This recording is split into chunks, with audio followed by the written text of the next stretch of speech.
हाँ जी बच्चे, class 8 chapter comparing quantity. Today we will discuss the topic increase और डिक्रीज ऑफ परसेंटेज। बच्चे, जब भी परसेंटेज की बात आती है, परसेंटेज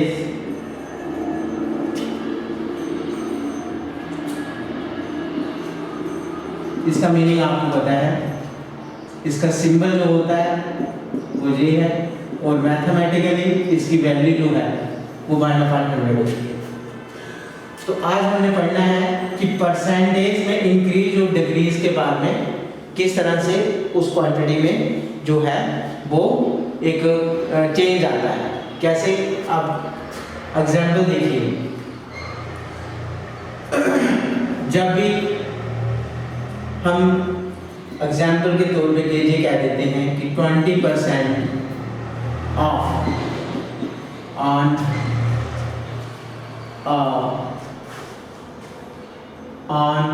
मार्केट प्राइस, कि किसी भी माल प्राइस के ऊपर 20% ऑफ। जब ये लिख दें कि 10% high, 10% high in the petrol price, तो बच्चे इसमें आपने ऑफ और हाई, किसी भी ऑब्जेक्ट के ऊपर जब 20% ऑफ है उसके मार्केट प्राइस पे क्या है, जहाँ उस पे तो अब हमें ये समझना है कि इस केस में, ऑफ के केस में परसेंटेज जो है वो क्या करनी है, डिक्रीज हो रही है, डिक्रीज। और हाई के केस में क्या हो रहा है, इंक्रीज हो रही है। ठीक है, इंक्रीज 20, हाई के केस में 10% बढ़ रहा है, और ऑफ के केस में 20% मार्क प्राइस क्या हो रही है, कम हो रही है। अब हमें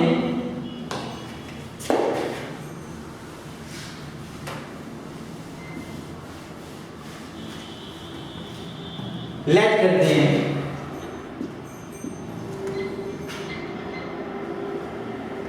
जो न्यू प्राइस, इसमें आपने क्या करना है, एक हो गया आपका जो न्यू प्राइस बनेगा, न्यू प्राइस किसके इक्वल होता है, ऑफ के केस में, जिसमें डिक्रीज हुआ है। ऑफ मतलब डिक्रीज हुआ। डिक्रीज के केस में न्यू प्राइस क्या आएगा, जो आपका पहला ओल्ड प्राइस होगा, ओल्ड प्राइस में से माइनस कर देना है जो ऑफ प्राइस बोलो या रिड्यूस प्राइस बोलो, ऑफ प्राइस।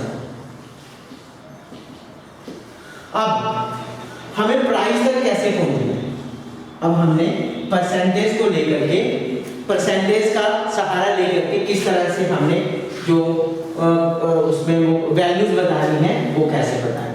अब हम ये सीख लेते हैं कि जब परसेंटेज डिक्रीज हो रहा है और जब इंक्रीज हो रहा है, वैल्यू में किस तरह से आप लोगों को इम्प्लीमेंटेशन करना है। एक एग्जांपल के तौर पे हम ये ले लेते हैं, जैसे question, a man got a 10% salary increase, 10% increase in his salary, in his salary। अब ध्यान से समझना है कि 10% इंक्रीज हो गया है एक मैन की सैलरी में, तो हमें सबसे पहले लेट करना है, लेट हिज ओल्ड सैलरी बोलो, ओल्ड सैलरी जो है वो यदि हम salary is equal to ₹X है, और जैसे ही आपने 10% इंक्रीज कहा तो हमें इस 100 को, पहले वो ये 100% है, 100% से 10% इंक्रीज हुई है, तो 100 में आप ऐड करोगे, इंक्रीज वाले केस में 100 में ऐड करोगे 10%। अब आपने ऐड करके जो उसकी सैलरी होगी, ओल्ड सैलरी, वो निकाल दोगे। तो इस तरह से जो इंक्रीज होगा जब परसेंटेज में, तो उसकी वैल्यू कितने परसेंट हो गया? 100 प्लस 10 कितना हो गया? 110%। अब 110% ऑफ x, पहले इसी x का 100% था, वो कितना था? x। अब इसी x का 110% जो होगा, 110% जो है वो आपने फाइंड आउट करना है इसके 110% ऑफ x। अब जो रेशियो आ रही है वो 110% ऑफ x आ रही है। जो ओल्ड रेशियो थी वो क्या था? वो 100% पे थी, वो 100%। तो ये जो रेशियो आ रही है, ये जो रेशियो, ये इस x को 10% जो है, इस x का 10% इंक्रीज करके बनाता है। ठीक है? जो न्यू जो परसेंटेज आ रही है x की, वो 110% जो है वो उसकी न्यू सैलरी है। ये क्या बना रही है? उसकी न्यू सैलरी बता रही है। जब इंक्रीज, ये जो आपको ये वाला मिला होगा, तो उसमें आपने जो प्रीवियस सैलरी होगी, उस वो 100% सैलरी जो थी उसमें आपने 10% ऐड करोगे तो आपको ये मिलेगा। अब इसी क्वेश्चन को यदि हम ये कह दें, क्या इंक्रीज की प्लेस पे क्या लिख दें? डिक्रीज लिख देंगे। तो जैसे ही डिक्रीज लिखेंगे, अब देखो क्या परिवर्तन आ जाता है। अब आपको लेट द ओल्ड सैलरी जो है वो क्या है? x ले लेंगे दोबारा से x, और जैसे ही डिक्रीज का केस आएगा और जो न्यू सैलरी होगी, इस पर new salary is equal to 100 minus 100 में से 10 को माइनस करना है, इतने परसेंट ऑफ x को। तो इधर 90% ऑफ x जो है वो न्यू सैलरी आ जाएगी। ये है इंक्रीज और डिक्रीज ऑफ द परसेंटेज के बाद में वैल्यूज किस तरह से आपने चेंज करनी है, इस टॉपिक में आपने ये पढ़ना है। ठीक है बच्चे? अब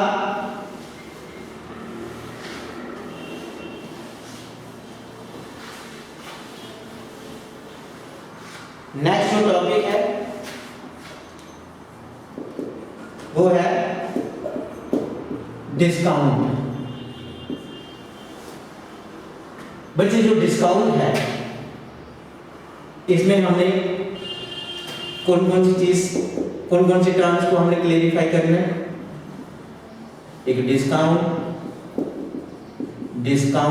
परसेंटेज क्या होता है, फिर मार्क प्राइस क्या होता है, सेल प्राइस क्या होता है। बच्चे इन टर्म्स को हमने ध्यान से समझा।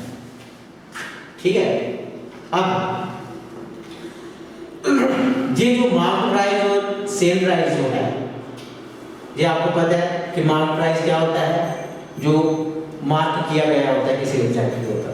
सेल प्राइस वो होता है कि आप मार्क प्राइस से महंगा भी बेच सकते हो और उसे सस्ता, उसे कम रेट में भी बेच सकते हो।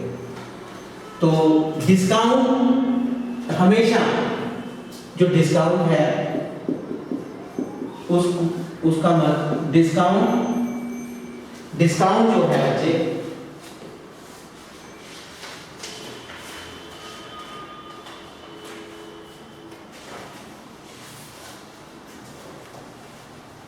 उसकी इक्वेशन क्या है? Is equal to the discount equal to mark price. बच्चे जी आपने याद रखना है, mark price minus sale price. ये बच्चे इक्वेशन आपने ध्यान से याद रखना। जब भी डिस्काउंट निकालना होगा कि मार्क प्राइस कितना है और सेल प्राइस कितना है, मार्क प्राइस में से माइनस कर देना है सेल प्राइस को। तो जब आप लोगों को डिस्काउंट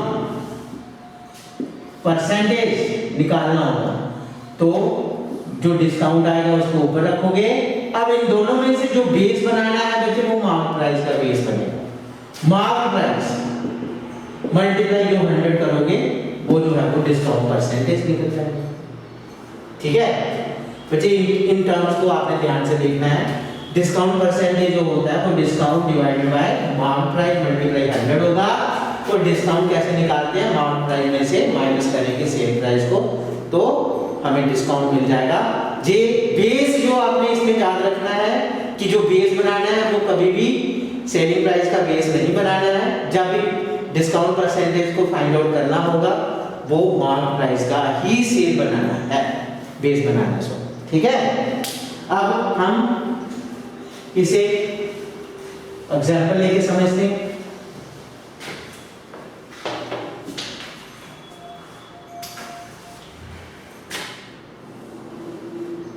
क्वेश्चन,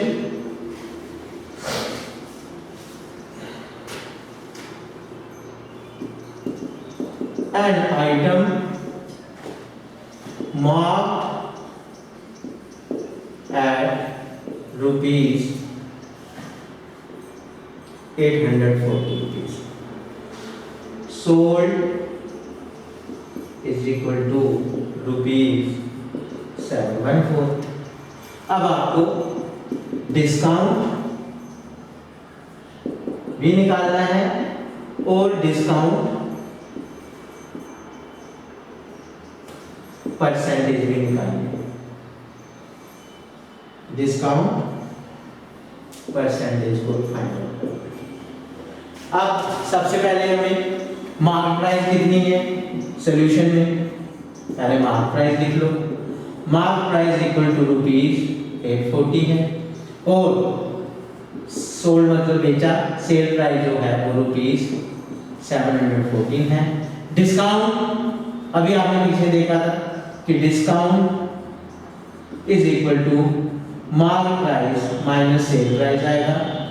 मार्क प्राइस है 840 माइनस 714, दोनों को माइनस करो, 10 में से 4 गया 6, 3 में से 1 गया 2 और 8 में से 7 गया तो 1,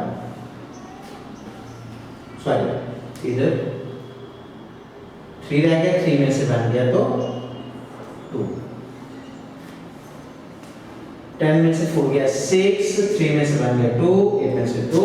ये आपका डिस्काउंट कितने रुपीस आपको डिस्काउंट मिल गया इस आइटम में 126 रुपीस। ठीक है, अब हमने डिस्काउंट तो निकाल दिया। अब डिस्काउंट परसेंटेज निकालने के लिए जो डिस्काउंट परसेंटेज होगा वो क्या होगा, ये जो डिस्काउंट आया है discount divided by mark price, ये मल्टीप्लाई 100 को फाइंड आउट करना है।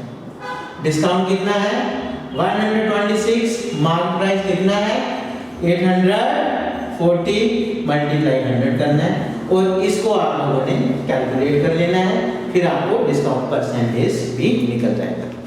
तो बच्चे इसे ध्यान से आप लोगों ने समझना है, बात को खुद भी रीड करना है, बुक में भी नहीं पता लगेगा, आप लोगों ने बार बार पढ़ने की कोशिश करनी है, सुनना है, उसके बावजूद भी नहीं पता चलेगा तो आपने पूछना है कि किस तरह से जो है नहीं समझ आ रहा है कैसे निकालना है, उसे पक्का पूछिए। अब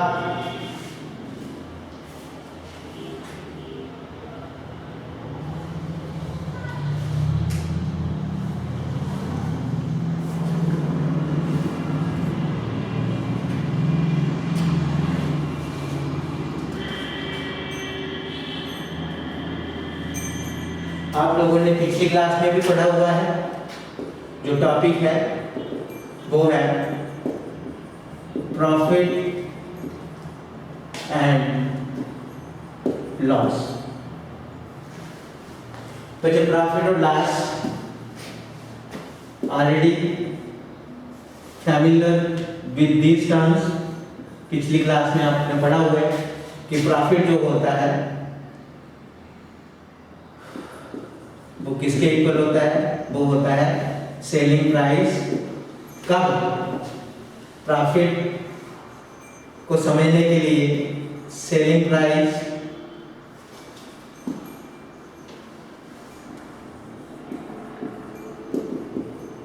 एसपी कॉस्ट प्राइस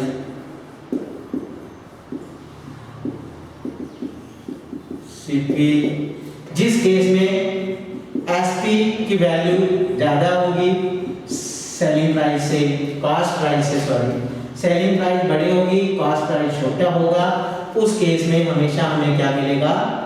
प्रॉफिट मिलेगा।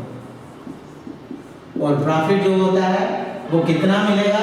एसपी में से सीपी को माइनस करोगे आपको प्रॉफिट पता चल जाएगा। और अब प्रॉफिट परसेंटेज निकालने के लिए हमें प्रॉफिट पता लग गया कैसे निकालना है, इसको प्रॉफिट बोलते हैं, ठीक है। और प्रॉफिट परसेंटेज निकालने के लिए प्रॉफिट ऊपर रखना है सीपी का, सीपी को बेस रखना है, और प्रॉफिट परसेंटेज निकालने के लिए प्रॉफिट को सीपी के साथ डिवाइड करके मल्टीप्लाई 100 करोगे तो आप लोगों को प्रॉफिट परसेंटेज फाइंड आउट हो जाएगा, ठीक है।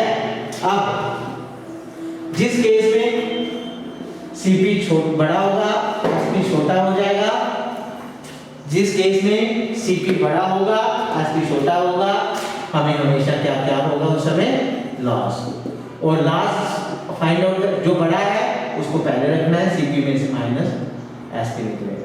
और जब हमें लॉस परसेंटेज निकालना है उधर भी हमें जो है जो लॉस आ रहा है वो ऊपर रखना है, और इधर भी बेस सीपी का ही बनाना है, और इस तरह से लॉस परसेंटेज फाइंड आउट हो जाएगा, ठीक है। Exercise 18.2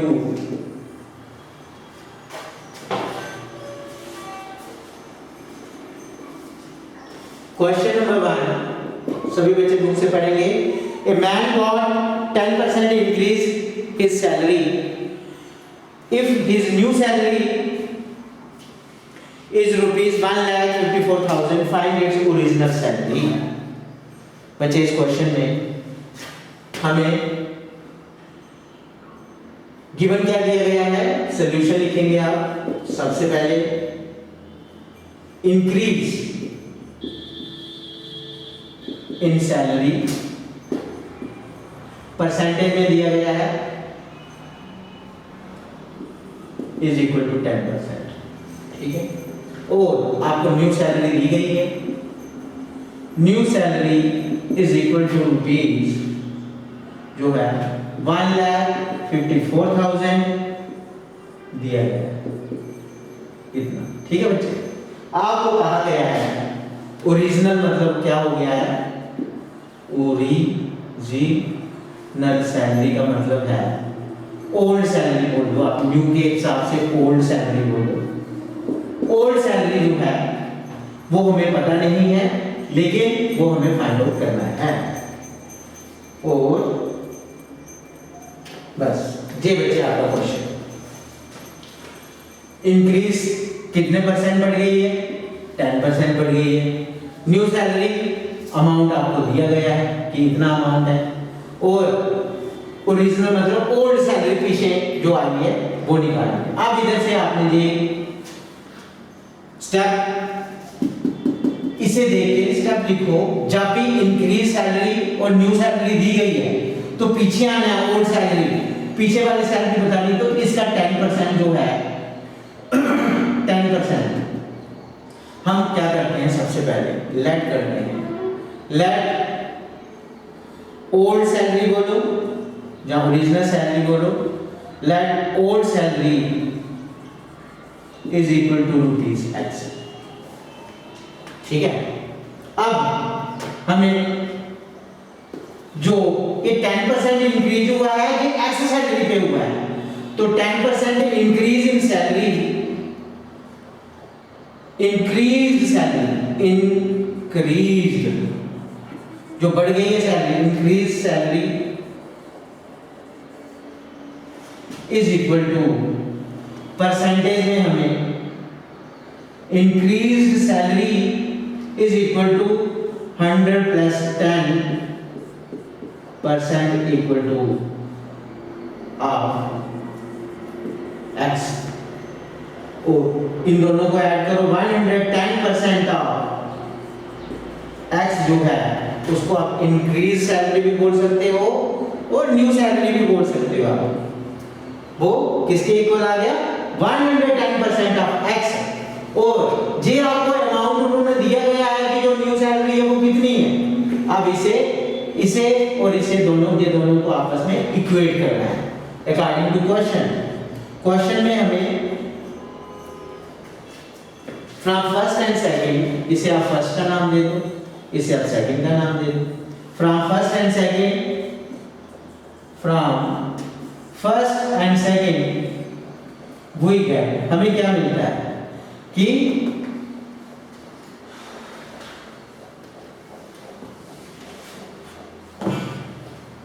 110% of x equal to 1,54,000।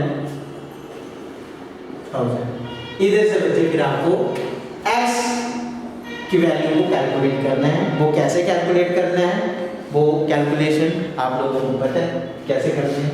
ये था आपका न्यू टॉपिक कि जब आपके गिवन में इंक्रीज परसेंटेज दिया गया होगा तो इंक्रीज परसेंटेज को किस तरह से आपने जो है बेस लेकर के बताना है और उसका रिलेशन बताना है कि जो इंक्रीज सैलरी से पहले जो सैलरी थी उसके साथ कैसे रिलेशन मिलता है। Question number second,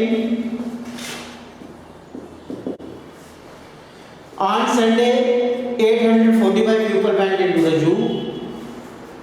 On Monday only 169 people went. What is the percentage decrease? On Sunday solution है बच्चे क्वेश्चन नंबर सेकंड आप लोगों ने बुक से पढ़ना है, समझना है कि संडे को कितने लोग जो है वो चिड़ियाघर में जाते हैं, वो दिया गया है। On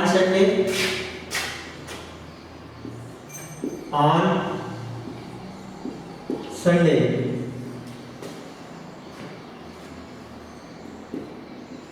number of people went to zoo is equal to 845 people. On Monday, number of people went into the zoo is equal to 169. Question है, क्वेश्चन क्या पूछ रहा है, percentage decrease percentage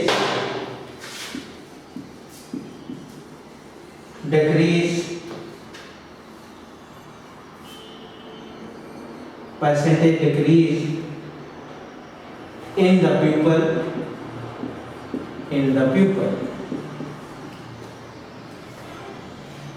on Monday to when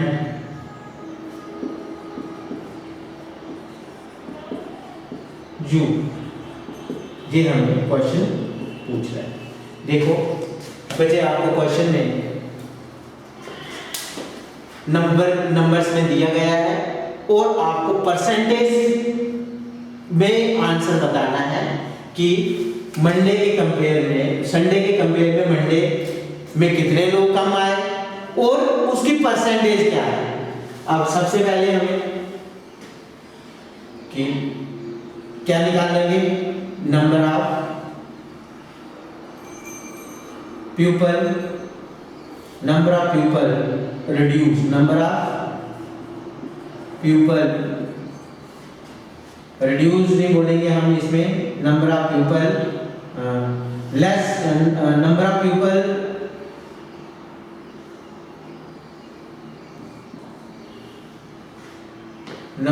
कौन से लोगों का number निकालना है जो कि कम लोग आए हैं मंडे को। नंबर ऑफ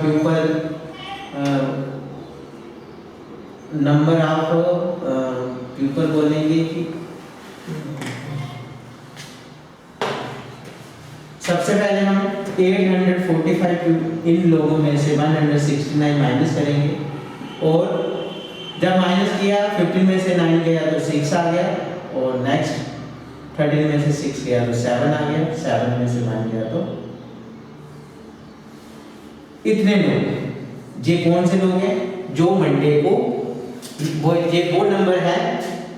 वो नंबर है जो कि इतने संडे के कंपेयर में इतने लोग मंडे को जो मतलब चिड़ियाघर इतने लोग कम गए, लेस लोग, number of less people who went to the number of decrease के ऊपर लिख दो, द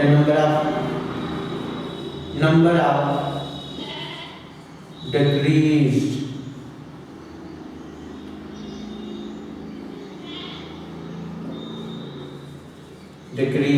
pupil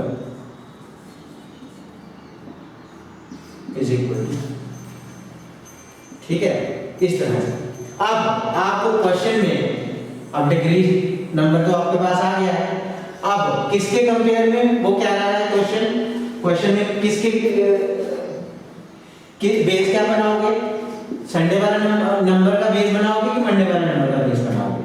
तो हमें क्वेश्चन में ये कहा गया है कि कितने लोग मंडे को जू में जो है कितने परसेंट लोग मंडे को कम आए हैं। तो मंडे को कम आए हैं किसके कंपेयर में आए हैं, संडे के कंपेयर में। तो अब परसेंटेज डिक्रीज परसेंटेज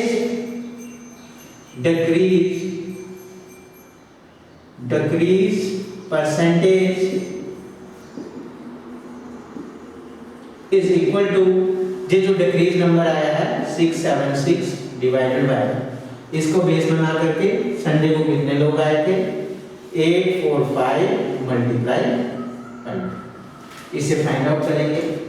तो आप कैलकुलेट कर लो कि कितने लोग जो हैं, कितने परसेंट लोग जो हैं वो कम आए, ठीक है। इस तरह से इसकी कैलकुलेशन करें बच्चे। इसमें जितने भी क्वेश्चंस हैं अच्छी तरह से क्वेश्चनों को पहले पढ़ना है, उसमें फिर ये देखना है कि बेस किसको बनाना है, और डिक्रीज होगा तो डिक्रीज कैसे करना है वो आपने देखा, इंक्रीज होगा परसेंटेज में तो इंक्रीज कैसे करना है। सिर्फ और सिर्फ सबसे इंपॉर्टेंट ये है कि आप बेस किसको बनाओगे, ठीक है। तो ये है 10 क्वेश्चन है 18.2 के 10 क्वेश्चन है। ये 10 के 10 क्वेश्चंस आप लोगों ने नोटबुक बनानी है, सॉल्व करने हैं अपने फेयर नोटबुक पे। और फिर कोई भी क्वेश्चन में यदि कोई भी क्वेश्चन जो डिस्कस करना होगा बच्चे आप फोन करना और आप डिस्कस कर सकते हैं। Thank you.